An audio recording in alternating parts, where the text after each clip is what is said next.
예수께서 와서 보시니 나사로가 무덤에 있은지 이미 나으리라.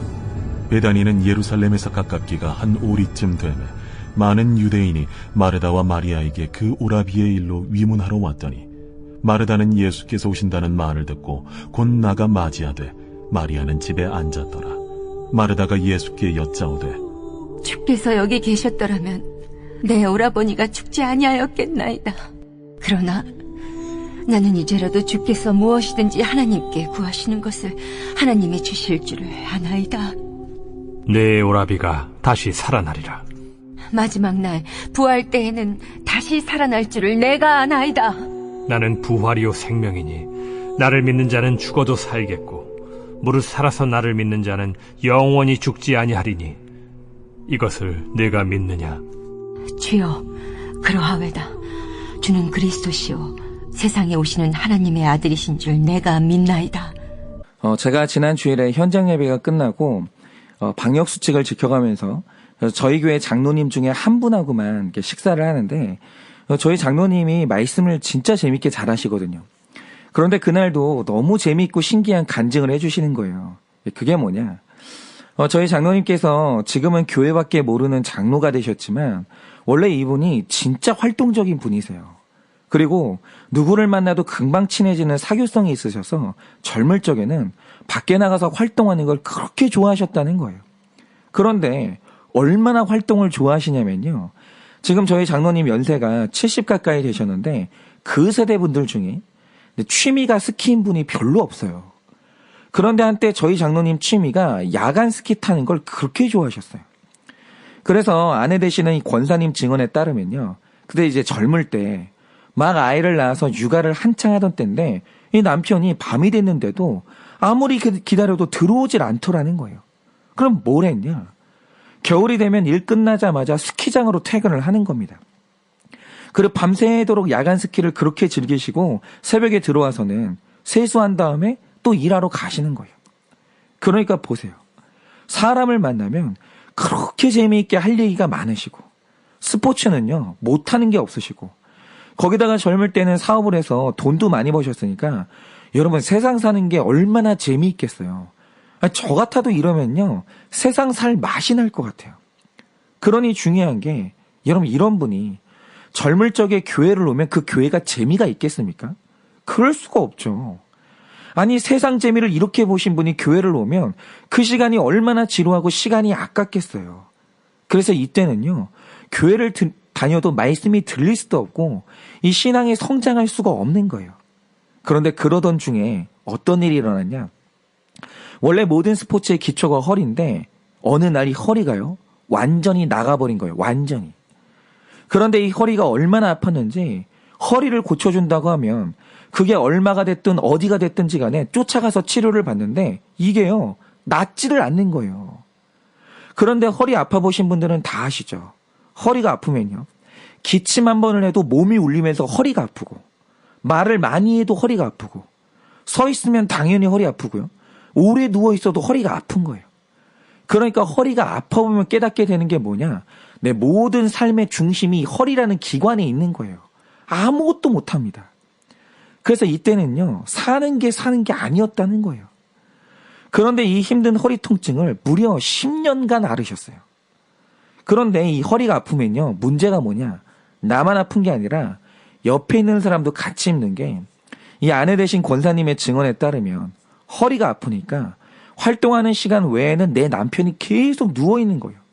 비가 오면 비가 온다고 눕고 눈이 오면 눈이 온다고 눕고 그냥 허리가 아플 때마다 일단 누울 수밖에 없는 거예요. 그러니 여러분 무거운 짐을 들 일이 있다. 그러면 허리 아픈 사람은요 죽어도 못 들어요. 그러면 그 허리 아픈 10년 동안 그 무거운 짐을 들 일이 있을 때마다 아내분이 그걸 항상 들고 있는 거예요. 그러니까 허리 아픈 사람 옆에 있으면 멀쩡한 사람도 같이 힘들어지는 겁니다. 그런데 생각을 해보세요.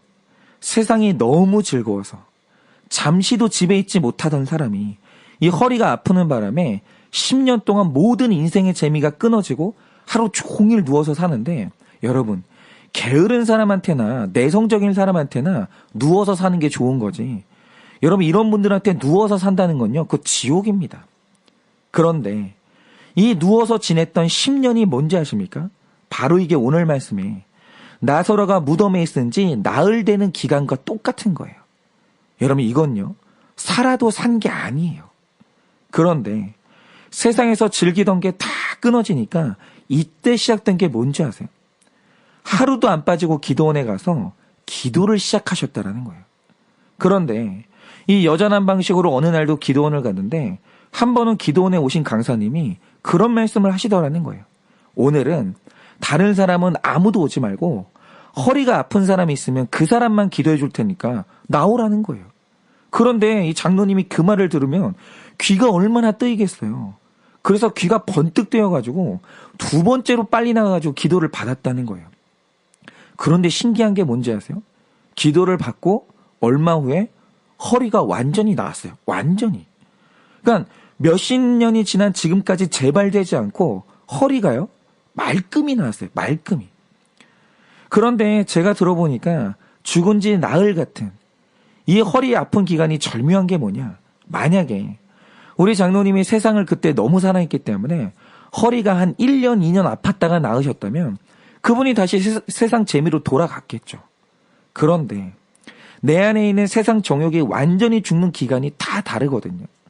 그런데 그 완전히 죽는 기간이 나사로는 나흘이었고 우리 장로님은 그 기간이 10년이었는데 10년 기간 동안 세상 정욕이 완전히 죽고 그때 예수님을 만나니까요.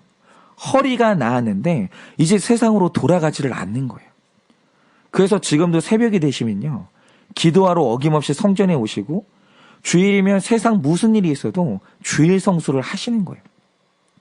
그러니까 누구든지 간에 죽은 지 나흘 되는 사건을 통해서 그 자리에서 예수님을 만나서 다시 살아나면 이전에 내 인생에 대한 미련은 없어지는 거예요. 그리고 새 삶을 살게 되는 겁니다. 그런데 제가 만나보는 바, 이 세상에서 제일 불행한 사람이 누군지 아십니까? 죽은 지 나흘 된 자리에서 예수님을 못 만나는 사람에 이미 죽은 시체 붙들고 일평생을 살아가는 불쌍한 사람들이 너무나 많다라는 거예요. 여러분 생각해 보세요. 그 누구라도 나이가 들면요. 지나간 젊음을 어떻게 불러옵니까? 여러분 나이 든 사람에게 젊은 시절의 나는요. 일으켜 세울 수 없는 죽은 지 나흘 된 나예요. 그런데 내가 오늘 예수님을 못 만나니까 늘 마음에 품고 다니는 안타까움이 뭐냐. 젊은 시절에 놓쳤던 기회. 젊은 시절에 떠나보냈던 연인.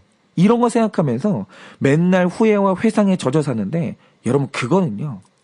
이미 죽어서 무덤에 있은 지 나흘이나 되는 시체예요.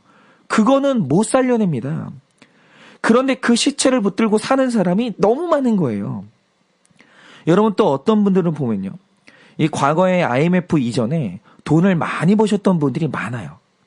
그런데 IMF 지나면서 이 사장님 소리 듣고 아파트 몇 채 가지고 있었던 시절은요. 다 사라졌어요.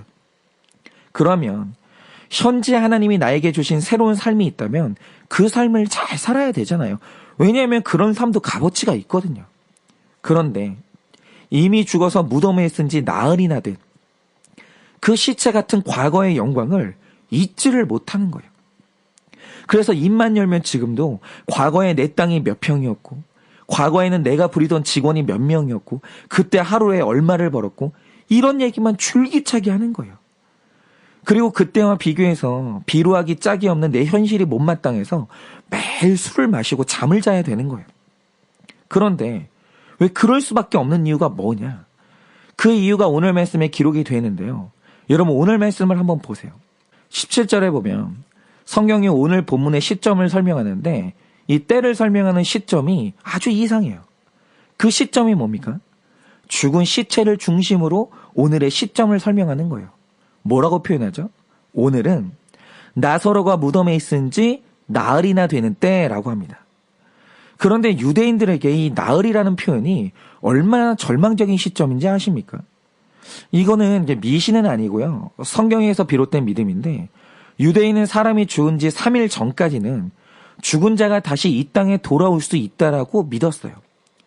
그런데 이 믿음의 근거가 뭐냐? 이게 요나서에서 비롯되는데 요나가 하나님께 불순종한 채로 물고기 뱃속에 들어갑니다. 그리고 요나는 빗줄기 하나 없는 물고기 뱃속에서 하나님과 기도하면서 씨름을 하거든요.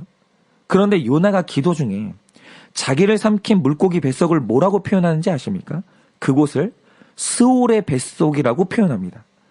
그런데 여기서 스올이 뭐냐면 죽은 자가 떨어지는 지옥을 말하는 거예요. 그러니까 원래 요나는요, 살아날 수가 없는 사람이에요. 그런데 그 스올의 뱃속에서 그가 회개를 합니다. 그러자 하나님께서 요나를 그 스올에서 꺼내 다시 새 삶을 주셨는데, 여러분 그가 스올에 있었던 시간이 얼마인지 아십니까? 요나서 1장 17절을 보면 밤낮 3일 동안 스올에 떨어져 있었다 이렇게 기록해요. 그런데 그 3일 안에 회개를 하니 하나님이 그에게 다시 새 삶을 주신 거예요. 여기서 유대인들은 믿길 사람이 죽은 지 3일까지는 그래도 소망이 있다라고 본 거예요. 그런데 3일이 지나는 순간 어떻게 되냐면 그 사람은 삶에 대한 모든 소망이 끊어지는 거예요. 그래서 유대인의 장례 중에 제일 슬픈 날이 언제냐? 바로 죽은 지 나흘째 되는 날, 3일째가 끝나는 그날, 그날이 제일 슬퍼요. 그런데 이 나사로에게요, 죽음이 완전히 확정된 이 나흘째가 온 거예요. 이때는 그 누구도 이 사람을 살릴 수가 없는 때가 온 겁니다. 그런데 우리가 여기서 주목해야 될 사실이 있어요. 그게 뭡니까? 예수님이 가장 절망의 날인 나흘째 되는 날 오셨다라는 거예요. 그런데 이 날은 예수님이 열심히 달려오다가 우연히 도착하게 된 날이 아니라 예수님이 완전히 죽음이 확정되는 이 나흘째 되는 날을 골라서 오셨다라는 거예요. 여러분 잘 들으세요. 사람이요, 살아서 좋은 날, 좋은 선생님으로 예수님을 만날 수도 있어요. 그리고 내가 내 인생이 잘 풀리고 좋은 때에도 기적 베풀어 주시는 분으로 예수님을 만날 수 있어요. 그런데 나에게 부활과 새 생명과 천국을 주시는 메시아로서 예수님은요, 어떤 경우에도 내가 죽은 지 나흘째 되는 날에만 만날 수가 있는 거예요. 여러분, 인간적인 소망이 남아있는, 내 힘이 조금이라도 남아있는 죽은 지 하루 되는 날, 이틀 되는 날, 3일째 되는 날에도 부활의 주님은 만날 수가 없는 거예요. 부활의 주님은 모든 소망이 끊어진 죽은 지 나흘째 되는 날 그분이 우리 인생에 찾아오시는 거예요. 그런데 이상한 사실이 뭐냐? 이 부활의 주님을요, 아무나 만날 수 있는 게 아니잖아요. 이 땅에 그렇게 죽은 자가 많았어도 오히려 예수님을 못 만나고 죽은 사람이 더 많거든요. 그런데 오늘 마리아와 마르다의 집에 이 예수님이 오셨어요.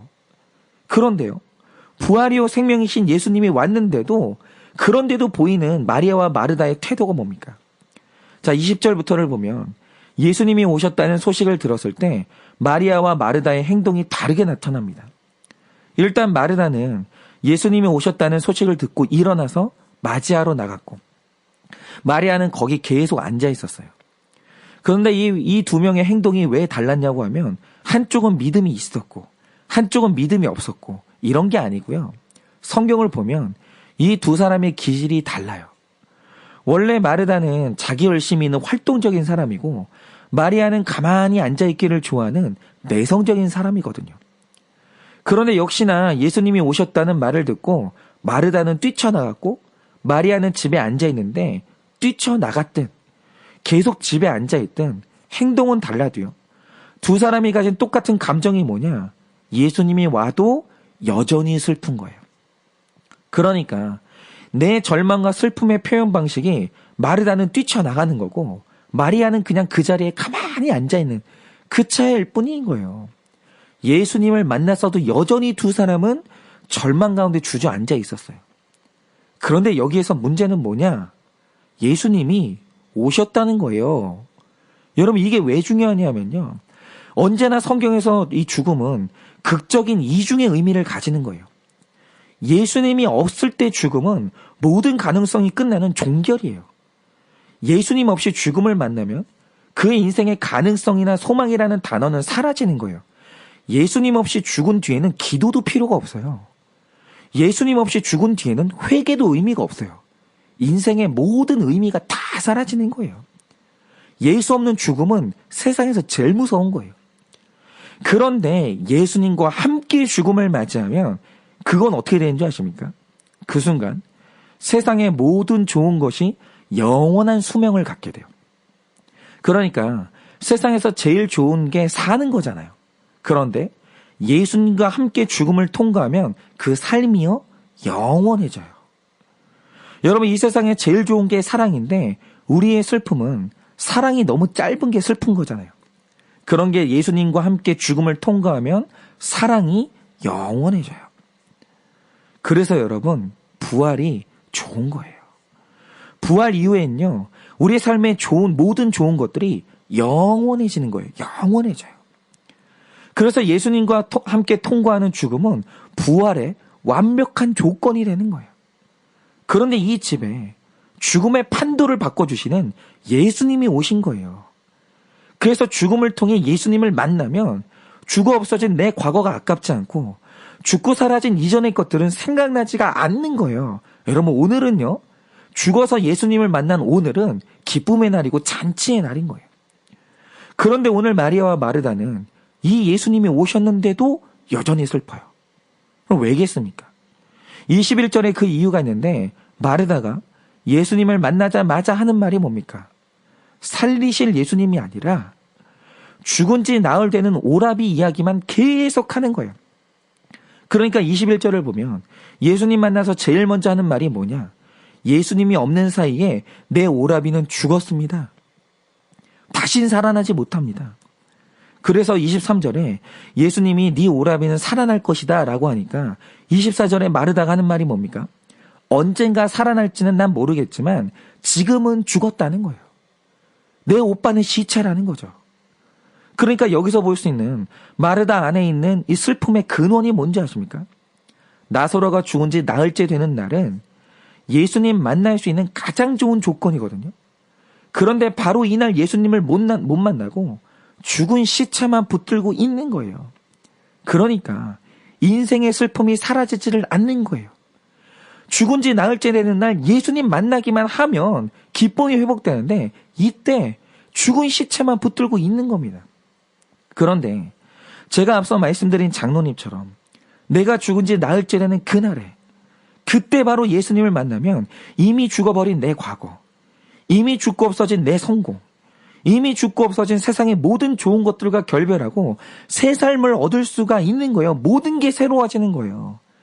그런데 그때 예수님을 못 만나니까 늘 죽은 지 나흘째 된 과거의 시체 붙들고 슬퍼할 수밖에 없는 거예요.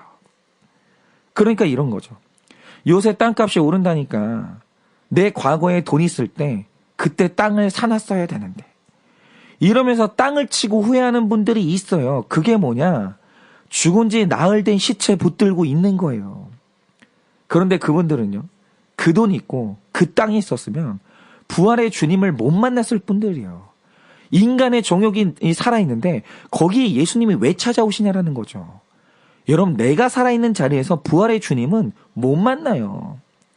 여러분, 그 돈, 그 땅이 죽어서 나흘째가 되고 세상 소망이 없어지니까 바로 거기서 내가 부활의 주님을 만난 거예요. 근데 그 주님 만났으면 그게 뭐가 아까워요? 아깝지가 않죠. 그런데 오늘도 그 땅, 이미 가질 수 없는 그 땅, 완전히 날려버린 그 돈을 지금도 품에 안고 아까워하는 이유가 뭡니까? 내가 예수님 못 만나고 시체 붙들고 있는 거예요. 그리고 이제 성인이 되는데 어릴 때 들었던 상처의 말, 어릴 때 당했던 일들 때문에 여전히 아파하고 그 기억에 지배를 받는 분들이 있는데 그것도 이미 죽은 지 나흘째 된 시체를 붙드는 안타까운 삶이에요. 여러분, 구속사의 길을 걷는 사람이라면 바로 그 죽음의 사건이 부활의 주님을 만나는 유일한 길이라는 걸 해석하고 새로운 기쁨으로 이제 나와야 되는 거예요. 여러분, 그 순간이 내가 다시 태어나는 절호의 기회예요. 여러분, 만약 부활의 주님을 못 만났다면 나사로는요, 살았어도 그게 기쁜 일이 아닙니다. 그러나 나사로가 죽는 바람에 부활의 주님이 찾아오셨다면 바로 그게 축복인 거예요. 여러분, 우리 구속사의 길을 걷는 우리들은요, 그 해석이 있어야 되는 거예요. 그래야 죽은 지 나흘째 된 시체에서 벗어나 내 새로운 기쁨으로 나올 수 있는 겁니다.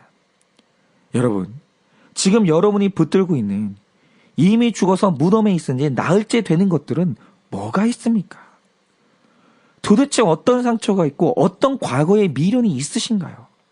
혹시 나눌 수 있다면 이 짧게라도 그 댓글로 나누시면서 여러분 그것들을 고백해내야 됩니다. 내 안에 있는 시체가 있으면요, 그거 무덤 밖으로 꺼내놔야 돼요. 여러분 이렇게 해서라도 고백하고 그러면서 예수님과 함께 그것들과 결별하기를 선언해야 되는 거예요. 예수님이 오셨는데 시체가 무슨 의미가 있어요. 예수님 오신 다음에 시체는 아무 의미 없는 겁니다. 그것들과는 결별해야 되는 거예요. 여러분 이렇게 오늘 우리 모두가 예수님과 함께 내 삶에 나사로가 죽은 사건이 다시 해석되기를 원해요. 그래서 이제 내 삶에 그 죽음의 절망스러운 사건이 부활의 사건으로 다시 변화되길 예수님의 이름으로 축원을 드립니다.